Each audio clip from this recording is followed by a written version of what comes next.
In this tutorial, we'll be showing you how to erase part of an image in Canva. So we have an image here before us, and all we need to do is to select the picture, and you're going to see the borders around it that it highlights. And then we're going to come over to the top right corner of our page, and we're going to click on Edit Image. The next thing we're going to do is under Magic Studio, we're going to click on Magic Eraser. And now we have the option for the brush or for the click. Now, when we use the brush, we can set the brush size to any size we want. Currently, it's at 20. Now, to know the size, we just need to come over to the picture or any part to see the size. But for this, we're going to use on click. So when you select click, all you need to do is to come over. Now, when we hover over any item, you can see some highlights around the borders of an object in this picture.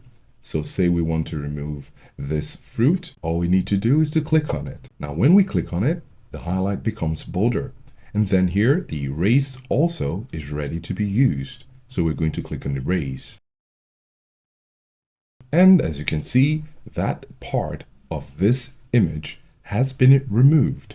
Of course, if we want to try it again, we could come over to the cross-out here and click on it. As you can see, it shows that it can be removed and is highlighted around. So we're going to click on it. Now the highlight is bolder, and we're going to click on erase. So this is how to erase part of an image in Canva.